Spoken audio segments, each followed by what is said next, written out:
la prise de parole d'Emmanuel Macron qu'il vient de donner à la base opérationnelle de l'île Longue, c'est dans le département du Finistère. Pour être libre, il faut être craint. Voilà ce que dit le président de la République. Et pour ceux qui n'étaient pas là tout à l'heure, on a le sentiment qu'il veut prendre la position du chef de l'Europe d'une certaine manière, et soit pour lui-même pour plus tard, soit parce qu'il pense que c'est la meilleure stratégie pour la France.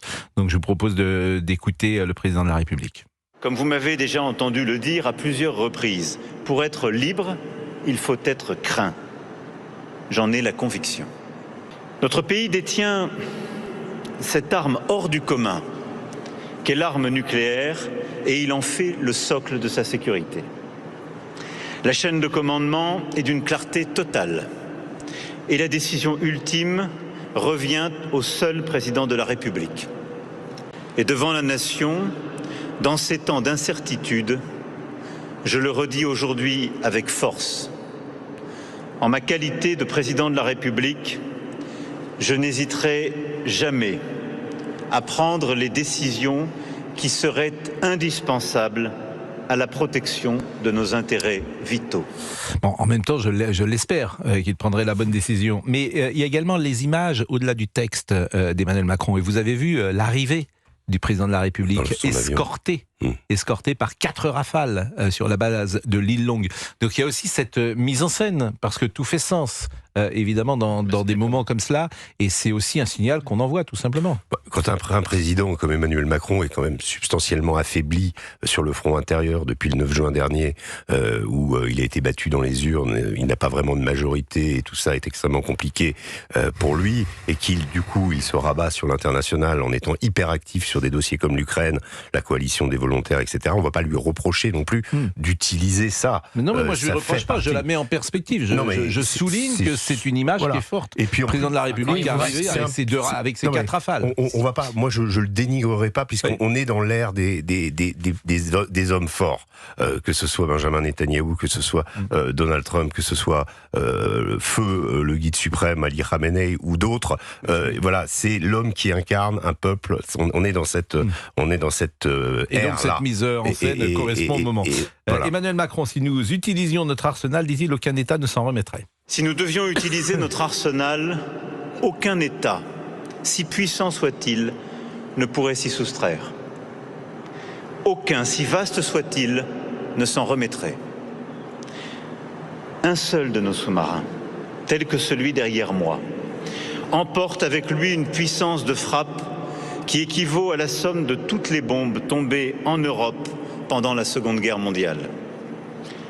C'est près de 1000 fois la puissance des premières bombes nucléaires. C'est donc un discours de puissance assumée au service de la paix que je viens vous tenir aujourd'hui. Ce discours était prévu.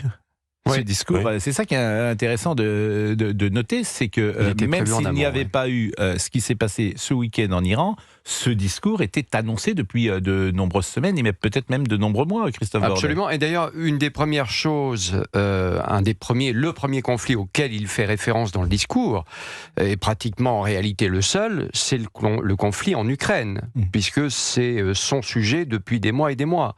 Moi, ce qui m'embête un petit peu, vous dites il ne faut pas dénigrer le président de la République, et vous avez raison, mais j'ai envie de vous dire, j'espère qu'on peut quand même encore le critiquer malgré la situation internationale. Parce qu'il y a plein de choses. Vous parliez de l'image avec les 4 rafales. Je regardais le prix de vol d'un rafale. C'est 20 000 € de l'heure. Il y avait 4 rafales.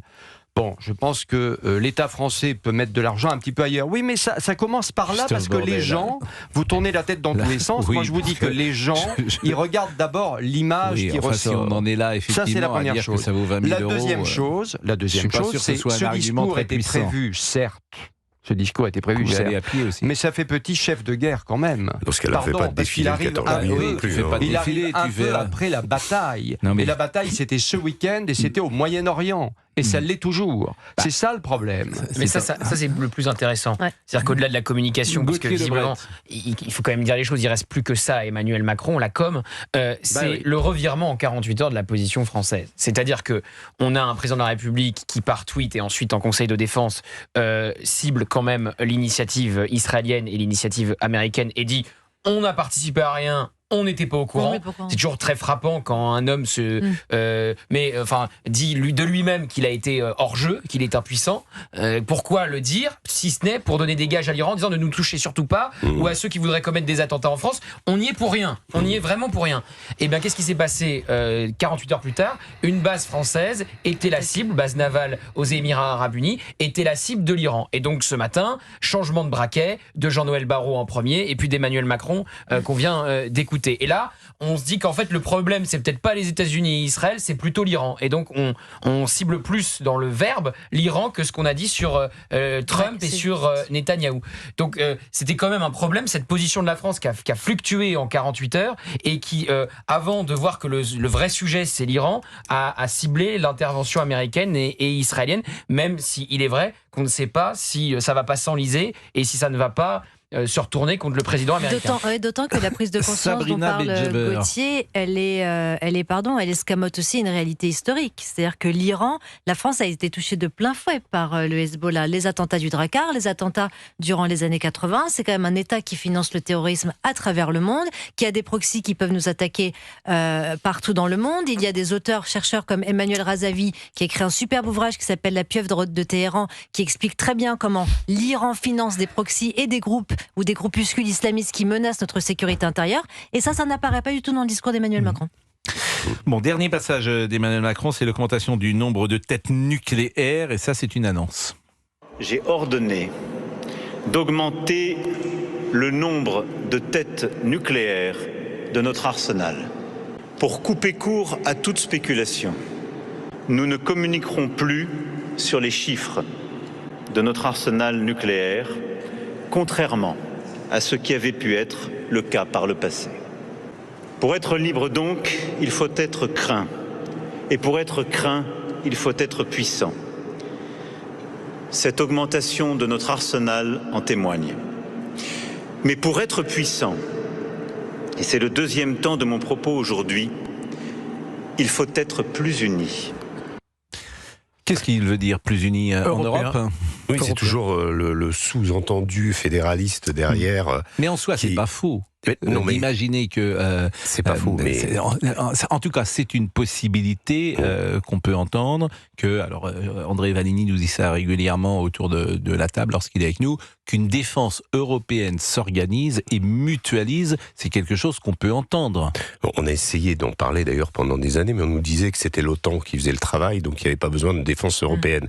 Et aujourd'hui, que l'OTAN est devenu moribond par défaut de leadership américain, ou en tout cas par effacement du leadership américain, qui a d'autres préoccupations et d'autres orientations, mais on commence à se dire finalement entre Européens, et c'est un peu ce que nous encourage Donald Trump en disant débrouillez-vous et faites votre défense vous-même. En fait, pas faites votre défense vous-même, et il dit augmentez vos budgets de défense et c'est à vous de vous défendre. Ce qui est quand même assez paradoxal quand on y réfléchit.